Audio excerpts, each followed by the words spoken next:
Good afternoon, everyone.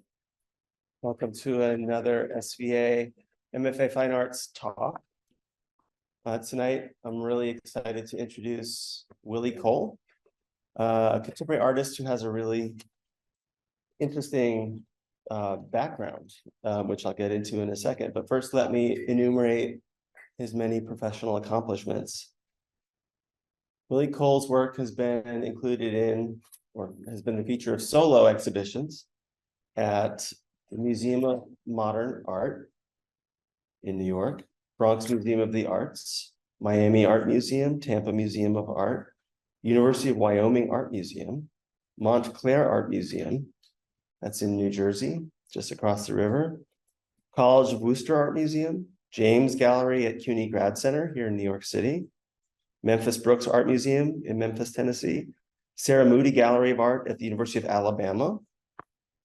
Is that Tuscaloosa? Okay, that might be in Tuscaloosa. I guess they have also a campus in Birmingham. What's that? Yeah. Rowan University Art Gallery in New Jersey, Albertine Monroe Brown Gallery at Western Michigan University, David C. Driscoll Center at University of Maryland.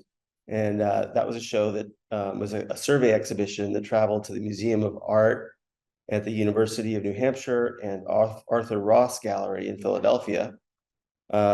Additional solo shows at the Knight Museum of Art at the University of Notre Dame in Indiana, and at the College of Architecture and Design Gallery at the New Jersey Institute of Technology, also the Radcliffe Institute at Harvard University, and Alexander and Bonin Gallery in New York. Lots of group exhibitions.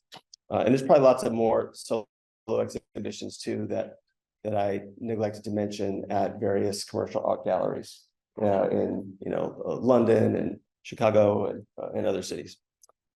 Group shows at the Metropolitan Museum of Art, Philadelphia Museum, El Museo Nacional de Bellas Artes in Havana, Cuba, the Brooklyn Museum, the Centre Pompidou, Metz, not the one in Paris, but the one in Metz, the Andrew Kreps Gallery here in New York City, Hauser and Wirth, their Southampton Gallery, Museo Universitario del Chopo in Mexico City, David Lewis Gallery here in New York, the British Museum in London, and the Studio Museum in Harlem, among others. Work has been reviewed and discussed in all the major art publications, Art Forum, Art in America, Flash Art, and also several newspapers, including the Boston Globe and the New York Times. His work is held in a long list of museum collections. I won't read them all, but I'll just hold it up to show you. This is one of the longest lists of museums that hold an artist that of any of the artists we've introduced in quite a while. So that's impressive. Willie also wrote a bio, I think maybe for this, which I thought I would go ahead and read because it's so amazing and very different from the accomplishments focused bios that I tend to put together, the accomplishments focused introductions that I tend to do. How personal do you want it? Wrote Willie.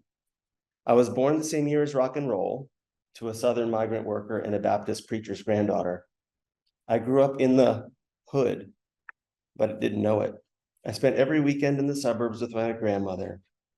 She was the family socialite and the head of the New Jersey chapter of the National Conference of Negro Women. In the summers, I went fishing with my great-grandfather and also worked on his chicken farm, killing and plucking chickens. I attended Arts High School in Newark, New Jersey, where I had a combined major of art and music. Back then, I studied the flute. Later in life, I studied classical guitar. I also studied theater as a teen through a special government program that allowed gifted high schoolers to participate in written and theater arts classes at Rutgers, our local university. I later got into the Negro Ensembles Actor Training Workshop in New York with a few illustrious up-and-comers. I'm curious to know who those are. I bet you they're pretty well known. Denzel Washington, Larry Lawrence Fishburne. Wow. I left after 1 year to attend Boston University and work at the campus radio station. Eventually, Willie graduated from SVA with a BFA in fine art, I suppose, about 50 years ago. Yeah, before there was an MFA fine arts department. Right, upon graduation, I landed a one-year residency at the University of Delaware in the theater department, got my first children's story published in Ebony Junior magazine that same year. A few years later, I became a dad, and for the next several years hustled as a writer and an illustrator.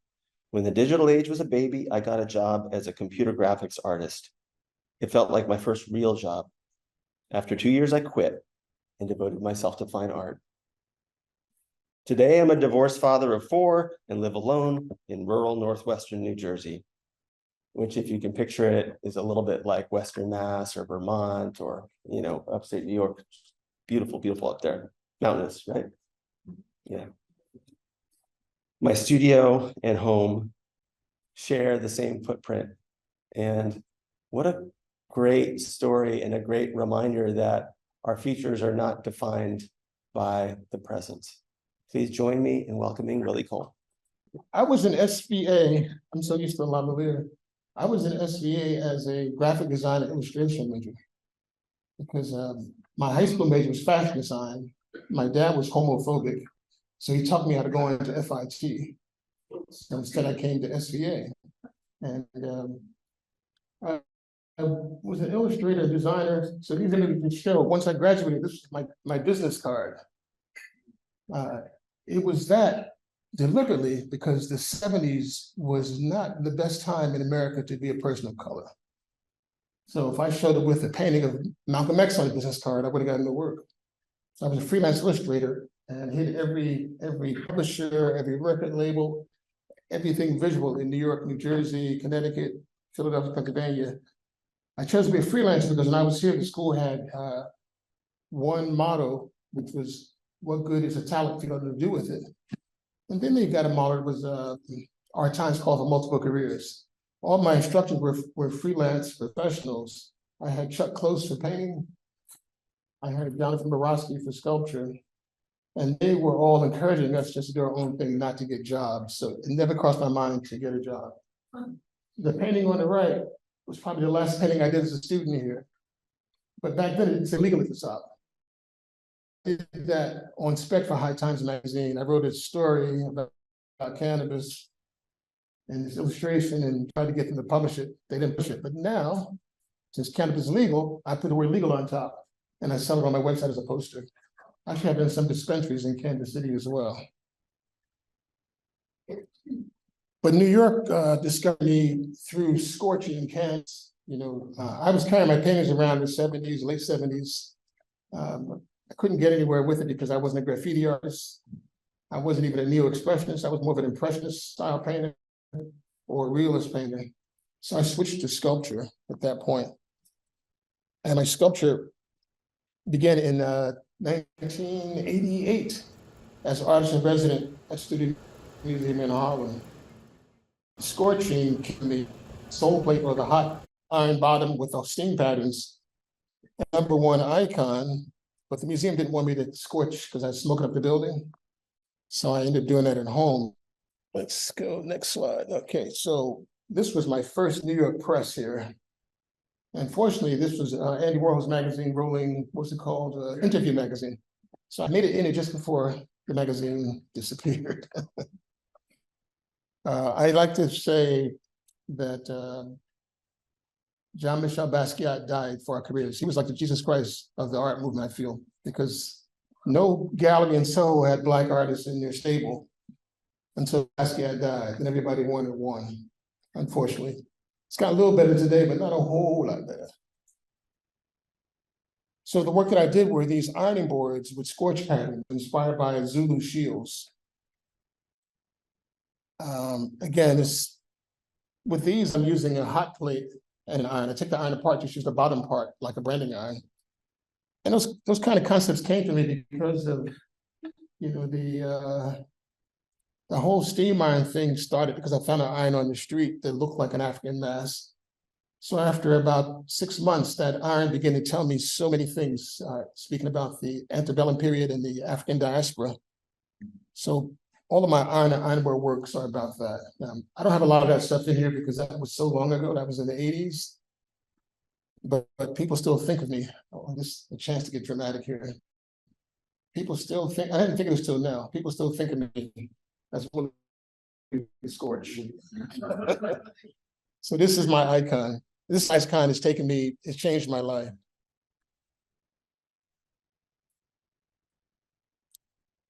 So those iron boards were the past, but because I am so-called Willie the Scorch, every time I show up to a print studio, they got irons waiting for me and ironing boards. So these prints were done at the High Point Center for Print in Minneapolis, Minnesota. Each one has a name underneath to represent a woman in my family who worked as a domestic servant. These irons are made by pretty much crushing and flattening them, beating them up so they look all scarred and loaded with information. And there are actually about 25 of them. This is just one wall in the big gallery. And I wish I had a detailed shot of one of them, but I don't. This shows scorching in progress in my my yard, if I can get it to go here.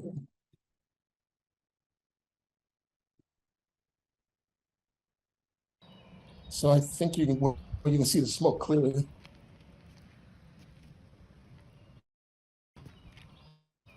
But I worked in quite a while. My scorch actually became a fashion thing for me in the past 4 years. But once George Floyd was murdered, I recall that a New York Times art critic once said that my scorches represent the various skin tones of people of African descent. I never thought of that before, but once he said that, for this piece, I said, okay, I'll make a scorch for every African American that's been killed in police custody. But I was overwhelmed to find that there were like 10,000 or more. I only had 88 on this board, and I made 3 boards, and each board is 8 by 8. So that's what that piece looks like. The Museum of Modern Art has a lot of this scorch stuff. This is here because when I was a little kid, this was hanging in my room. My mom knew I loved music, so she got me subscriptions to Rolling Stone magazine and Downbeat Jazz magazine. So this is a poster from and it says "Create Your Own World" Yamaha guitars. So this is like probably 1967 or 68 when I got this poster. But in my life, just a few years ago, Yamaha called me and they gave me 75 guitars to turn into fine art. They have a program where they give guitars to schools for little kids to paint on.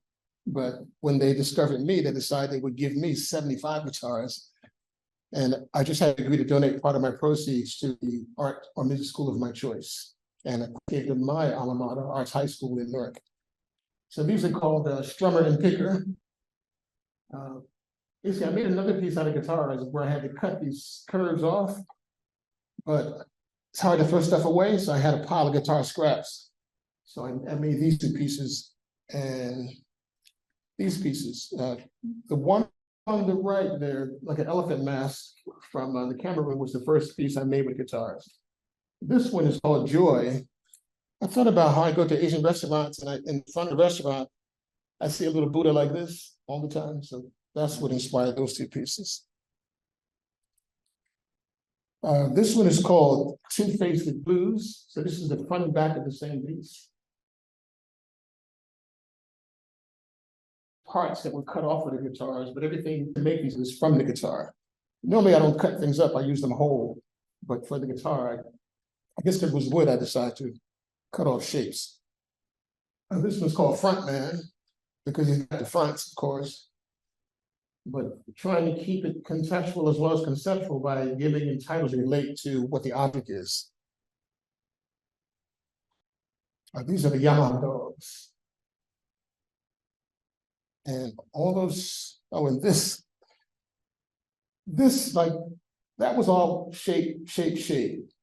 But when I started looking at pictures like this, I thought about the birth of the blues, because that's definitely a blue time, and decided to next to that. Allow me to cut those curves off to make this piece. This is, I think it's 12 guitars. I thought that I could make it play my favorite song around midnight by Thelonious Monk. This, I get 3 chords, and because I cut the guitars into these kind of shapes, even when I'm staying in tune, so I have to cut the kind of stuff. I made a second one where the guitar shape is different. I take the bridge off the guitar to that angle. And when I have my studio now, they don't come to a point at the end. So I'm hoping that I can get a jam session with that one.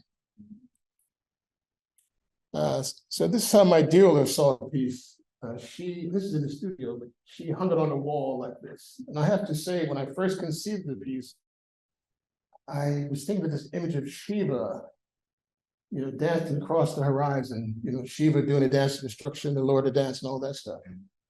So when she wanted to show it this way, I wouldn't do it, but I really intended to be flat like a table and playing music. But of course, in galleries, I don't want you to touch the art. Just look at it usually. So let's see if it comes up now. I think I left one image out. Also, in that same show, this show was 3 years ago with the guitarist, Alexander and Bonin Gallery in Chelsea at the time. I also, in that same show, had this piece, a piano bird, because I had a piano in my studio. Oh, I had a piano in my house, but my whole life changed with kids growing up and all that. And I wanted that wall as an art wall, so I could, put paper and draw on it, so I had to get rid of the piano. It's hard to throw away a piano, so I took it apart and made art out of it. And that's how this piano bird was born. Also, remember I said I was a graphic design illustration major. So when the pandemic hit and all the museums and galleries were closed, I decided to go back to graphic design just to make some money. And after seeing Black Lives Matter, I said, okay, I'll make Black Art Matters t-shirts. And these are the results of that. And fortunately, everybody wears them. I was able to license this concept to another company. T-shirts, pencils, backpacks, and black type.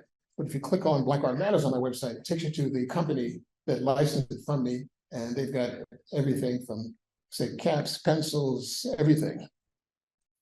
And I guess telling you that story maybe just illustrates how this art life is a hustle. You got to be more than one box, just like the motto of the school said, our times call for multiple careers. This is that gallery with musical instrument pieces. Those 3 pieces in the back are black gesso and yellow acrylic paint. The story of them is that my mother says I only date hippies. I don't know what that means to this generation, but to her, it meant people who were purely natural in their appearance, no added attractions, whether it be a smell or a color or whatever. But now, all these years later, I'm dating a woman who goes to get her nails done every 2 weeks and her hair done. And I've never experienced that before. So when I saw her nails and fingernails, I had to do a drawing about it. So that's how they came about. That's called Fingers and Toes. This is a prototype I made for a public commission in Kansas City. Kansas City in Kansas City, they say that jazz was born in New Orleans, but it grew up in Kansas City. So when I knew they were building an airport in Kansas City, it seemed logical to me to just be birds on a saxophones, because Charlie Parker's nickname was Bird. This is my first prototype here, which I submitted with my application. And also submitted this digital image of it with the application. And this animation, and I think this is what got me the job.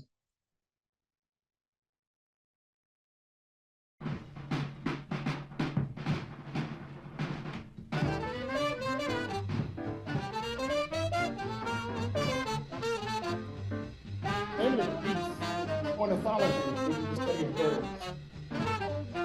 It just seemed like airplanes, birds, jazz, this was the best solution. And I did get the job, and they loved it to death. They're still actually talking about it in Kansas City. So they gave me this building here, Ruthel's Beauty Shop, as a studio. but Ruthell is long gone. That's from the 60s. So I'm on the second floor of my studio. It's a small space. You can see me at these images on the bottom, making the bird I just showed you on the real saxophones. But they also, I was able to come with a better design after a few months though, because the project was like 2 years to work on it. I ordered 300 saxophones from China to make those birds. I call them Thunderbirds. They each involved 30 horns a piece, I believe. Yeah, 30 horns a piece. But after a couple of months, I had a better concept, a better design. That's this little bird here, also made out of toys. And I also had the pleasure of meeting this guy here who worked, this guy is known as the Horn Doctor. He has a business in Kansas City where he repairs horns. He's known worldwide as the Horn Doctor because he made Wynton Marsalis's trumpet. And during Katrina, he traveled to New Orleans and fixed musician horns on the street for free. And that kind of made his whole life blow up big time. And here he is in my front yard, giving me a blessing. He plays a bagpipe on it. He plays a bagpipe on the trumpet. So through him, I was able to now get to a bigger studio. They realized that that small space was not going to work, and they gave me this studio here. This is the Boone Theater. The Boone Theater was probably closed like in 1960. But you see it's a huge space. See that guy standing there is 6'10". So that gives you an idea how big the space is. So I had this space for 2 years to work on the project. This place was so big we could park our cars in there and they wouldn't be in our way. And unfortunately, the Horn Doctor is a telephone video camera fanatic. So our whole process is recorded. So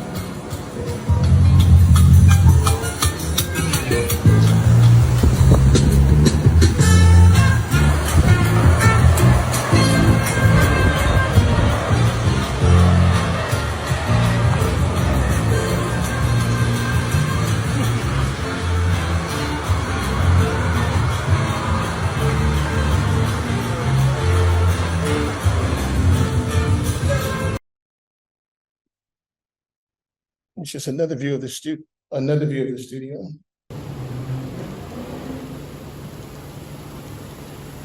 So I just had that one assistant, the Horn Doctor, because he knew how to take saxophones apart. I had no idea they'd come apart in 3 pieces, but if you use a torch, you get 5 pieces out of it. He also knew how to take the keys off and to get the horns close enough to make these birds that are using all the keys. So that's why I hired the Horn Doctor. That's just a still shot of the studio. That's one of the birds.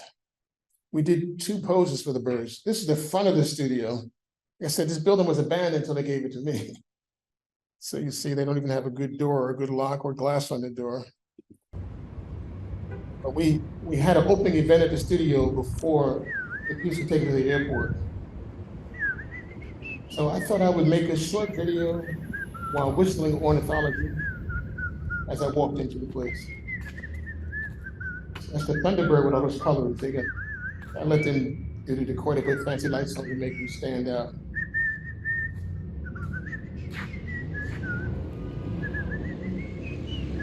We have a couple of them hanging up way in the ceiling there. We had some down the ground level for people to see. And now that they're in the airport is asking me to give them one more to have it eye level for people to see. If you go to Kansas City, Missouri, you'll see these pieces. I'm not gonna make you sit through all that. I don't know how long it is.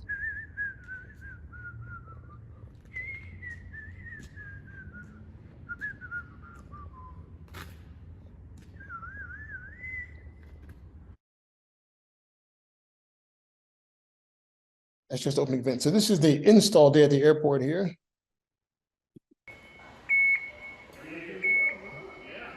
"30 feet up in the air, 12 birds, 2 positions. Each one is probably like this big. And when you go to Kansas City, they're in the area called Node B. Bunch of food court places all around it. And that's how it is now. The airport is open. See, it's at gate B40 there. Every time I go there are people pointing and taking pictures of it. They don't know I'm the artist, so I enjoy watching all that.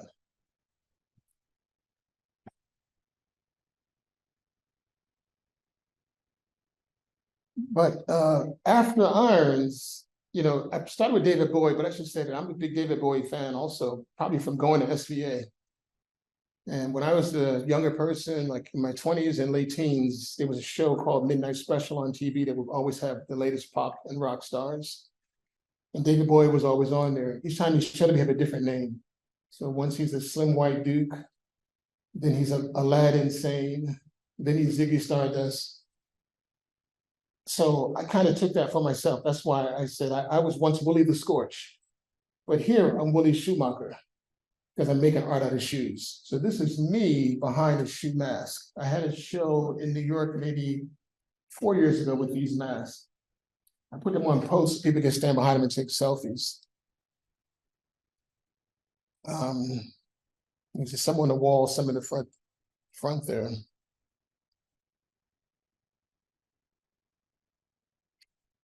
But I've been making shoe masks pretty much since 2005 is when it really got crazy. What happened, I had this show at Eastern State Penitentiary in Philadelphia. And coming from Newark, I knew that sneakers over a telephone wire meant you could buy drugs there. So since I was working at a prison yard, I thought I'd make a big ball of sneakers to hang over the prison yard. But I only had 4 pair, and my son only had 2 pair. So I went to the thrift store, and when I got there, the high heel just took my attention away from the sneakers. I ended up doing something different for that exhibition, but collecting high heels. I went to my local Salvation Army thrift store and offered them 50 cents a pound for every high heel shoe they had, and ended up with 1 million shoes. Then I did the same thing at the University of Georgia. I had a fellowship in 2005. So I got another 1 million shoes from them. And I was obsessed with that for a while. It's kind of wound down a bit, but it's still with me. Most of the things I do can always come back. Like these some of the masks I've made over the years. Like I said, Picasso in his later life did all of his techniques at once. He wasn't just in the blue period or the Cubist period. He did what he felt each day, bouncing back and forth. So I think I'm kind of at that point now. I guess some of the titles here. This is Red Velvetina, Soul Brother #1, Soul Brother #2, Fly Girl, Eye Candy, Black Panther. We've seen it in the movie, by the way, Black Panther. And this one here is an intellectual dead quality museum. The rest of them are various places that I don't know. So because of my time as Willie Schumacher, I received a call from a shoe designer named Armando Cabral. He was the face of Gucci for many years. People would say, tall, beautiful African brother. But he was a tall, very slender man from Burkina Faso. And he was a world-class #1, I don't know the term they use nowadays, supermodel. He's a supermodel, yes. But he's getting older now, and he wants to do other things. He opened a store, clothing store, and a shoe store in New York City, right across from Radio City. And his girlfriend found my work on Instagram. So they contacted me and asked me to make something out of his shoes to fit in the window of his store. So that's what these are. And this is the first time I ever used male shoes to make art too. They're not as exciting as female shoes. And that's how it looked in the store window.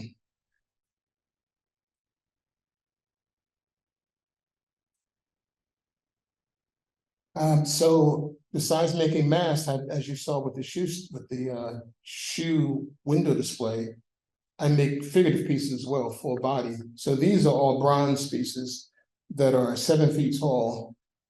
Of course, in today's world, you make it regular shoe size, then you scan it to your computer, then you blow it up into a bigger size out of styrofoam, then you make a new mold and you cast it. So that's how these are all made. This one in the middle is at the San Antonio Museum, but it's also downtown Atlanta.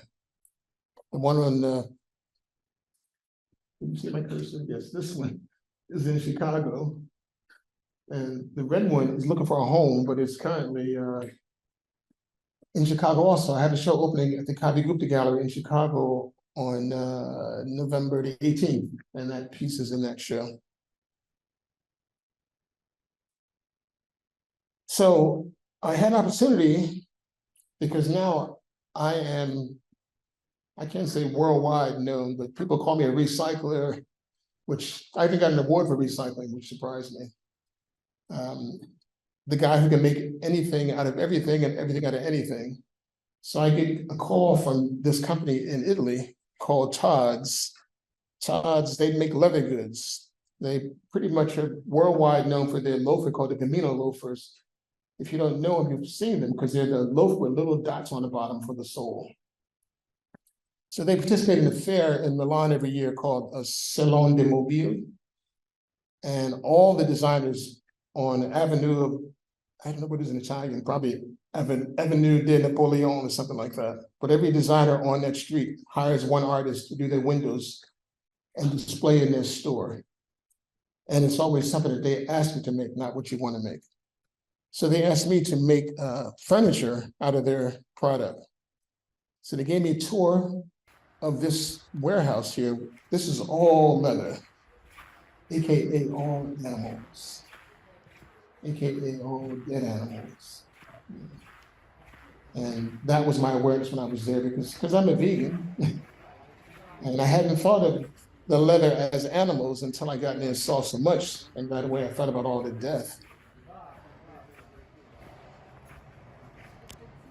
I mean, this place is huge and very beautiful. And they gave me 10 days to make 5 works of art. And this was 2021 or 22, I forget, the last year of the pandemic. This is the Camino loafer here. And, you know, when I was like you guys, or some of you are in your 20s, when I was in my 20s, I didn't even sleep. I slept 2 or 3 hours a night. But now I'm 68 years old, so I like a little more sleep. At least 5 hours. You know? So when I was in Italy, I didn't think I could make it. You know, making these pieces was like working on cars or airplanes. I'm on my back all day, up and down, up and down, up and down. Get back to my hotel at night. I didn't think I'd make it to the next day. I was so sore all over. Of course, if I was home, I would have had my hot tub to, you know, get my back together and all kinds of things, but I just powered through it. And I proved to myself that I still have the energy I had in my youth, which was a good discovery. So this is opening night here. This is a couch made of their shoes here. That's a direct response to the leather warehouse. It was not easy. I actually asked them to get sonotubes. You know, sonotubes are the big round cardboard tubes that builders use to make concrete columns for big buildings. Since they gave me sonotubes, I can easily make a couch out of that because it's already got a curved couch and a chair. But they couldn't find those in Italy at the size I wanted. So this couch can't be set on. It's just all looks like even this curve in the front, that's just the leather curling. It's no padding or anything. And you can see from the close-up, the animal response. I just started making faces inside the shoes to represent all the animals. I made this chair for them. I think this is my favorite piece. That's the first one I made. I called it the Camino chair. And they toured this chair around the world a few times, so I guess they like it a lot. But I'm planning to make another one similar. I received 50 pair of loafers from a New York store called Belgian Loafers. So I'm gonna make the same chair out of Belgian loafers. I made the table on the right, that's the shoe form at the bottom. And that's the unstitched Gamino loafers make the color patterns on top. So there were two of those that stack on each other, but like some artists, I didn't know when to stop. I got carried away. And on the last day, I tried to put resin on top of one of these tabletops to make it like a glass top. Not thinking that the leather is made to resist moisture. So it didn't work. I ended up just using one table, but my original plan was to have one stacked on the other. Then at the last minute, they asked me to make this something to sit on the table.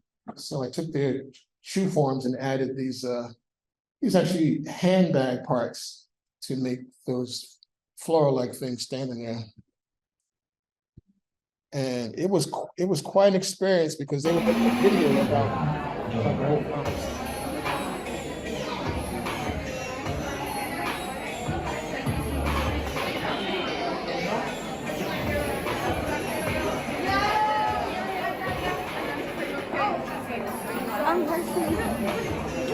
This event, Salon de Mobile, is a big deal in Milan. And this is the crew that were on me 24/7. Like I'm here working and the camera's right here and the mic is right here. It was like, what's that, all eyes on me. That's how I felt. And they didn't speak English. But after that experience, this was just, I could say this year, but it started last September. I was commissioned by a real estate developer to make a chandelier for his building. And that's the image of that chandelier. That one is, somehow the scale is off, but that's me by my first chandelier, which you can't see, so I'll just skip it. This is a chandelier that was made for North Carolina Museum of Art. This chandelier is 12 feet long and 8 feet diameter. It's actually the biggest one I ever made. This one is in the home of one of my collectors. This only, I think, 6 feet diameter across the top and maybe 4 or 5 feet long. We had a similar chandelier in Architectural Digest. John Batiste, the former music director of Steve Colbert Show, who is now suddenly a pop star, and his wife, who was a writer, commissioned me to make this for their house in Brooklyn. This is the first one I showed you that was commissioned by the real estate developer. This is the install day. This is how it looked in the end. You can see this, you come in Newark, New Jersey, it's in the Haynes building on Broad Street. And that's about 3,000 water bottles. I like this view. This was not my original design. Like I showed you the one from North Carolina. That one is solid. So every bottle is independently on the line. And it's solid, which means you put your hand through, it's bottles all the way through. But that's hard to store. It's like in my storage space, I had 4 of those in crates, 8 feet by 6 feet. You know, Captain Kirk was right about artists, about space. Space is the final frontier for artists because you need storage space. You need storage space. So I came with this design because it's collapsible. These are just rings of bottles and they collapse down to a crate that's only 2 feet high and 6 by 6. So that allows me to store them easier. So this is another one that collapses. This one was commissioned by Express Newark, which is part of Rutgers University. And I was an artist in residence there for 1 year, just ended it in August. And I made a project there of 4 chandeliers that were exhibited on Park Avenue until about a week ago. They took them down the day before the marathon. So here you can see 2 different kinds of chandeliers. The one on the right, the red one's a solid bottle chandelier. You can't put your hand through it, can't collapse it, but the one on this side is collapsible. I also started making floral things out of bottles. This is in a sculpture park called Wildflower Sculpture Park. I think it's in South Orange, New Jersey. And it spins when the wind blows. But I want to figure out I want to add sound to it because if you blow a bottle, it makes a whistle. So there's got to be a way for me to figure that out with the natural wind in the air in these bottles. So now I'm deep into you know, being a recycler. My water bottle name was Willie Waters. So here I get invited to schools because I didn't know that it was such a big deal. Like, You know, everybody wants to be green, everybody wants to recycle. It's very present. So as a result, I get a lot of calls from schools to do projects in schools. This is a school, and they're actually working on the legs of a 30-foot tall giant. There's definitely these longer parts of bottles. We make the long parts by putting holes in the bottles, threading them on 12-foot long wires, laying those wires side by side, and then weaving across to make a sheet. Once you have a sheet, you can make a shape. So that's the secret of the art from water bottles. Pretty much wire sculptures with bottles on them. And this is the finished result of that. And he's 30 feet tall. I'm currently doing a similar project in Fort Worth, Texas. So this giant had to be moved. So you see, he doesn't have any bones, it's like a big rag doll. I put him in my truck and just drove him to his next location. This is what's on Park Avenue. This was what I call the Buddha chandelier. The image of Buddha at the bottom of the screen is what's in each bottle. And there were solar lights on top of the stack. So when it lights up, you don't just see the Buddha on the outside, you see echoes all the way through, which to me was the most beautiful part of it. I also have the Liberty Lantern with Statue of Liberty in the bottom. You can see that there. And this chandelier is going to the Child Mind Institute in New York City. And I had the one on the far side there was called a Dirt Devil. It was kind of like a tornado. And I've made a 6-foot tornado once out of water bottles too. So it's kind of a small version of that. The difference is in the tornado, the bottles are all horizontal, whereas the other ones, the bottles are vertical. This is called the Spirit Catcher. This just shows how it looks collapsed. So it's much easier to store like that. So because I make art out of shoes, I was contacted by Comme des Garçons fashion brand. And they wanted to use some of my shoe work as images, textile patterns on clothing. But in addition, they wanted me to make headdress out of shoes for the models to wear on the runway. So because of the pandemic, I couldn't go to Tokyo. So I did it here in New Jersey, and I had to send them a photograph each day of me wearing a hat I made. So I have 100 photos like this, me wearing different hats made from shoes. That was their poster or promotion for the fashion show. So since I had those photos, I said, I'm going to do some watercolors of those photos of myself, because I started as a graphic designer and illustrator, but I don't get to do that much anymore because my galleries, in fact, all of my dealers think of me as a sculptor, so they rarely show my paintings. But I still like watercolors, so I did these watercolors of myself for that purpose. And here you can see the textile stuff. So these little patterns here that you can't see from that distance, this is all my art on the clothing. One good thing about it, there was 75 garments in the show, and they gave me 2 copies of every garment when the show was over. So that year, I gave it a lot of gifts. This is a friend who I met on Instagram who's a fashion model who asked me to make a piece just for her. And this was in Kinfolk magazine. And my last image here is actually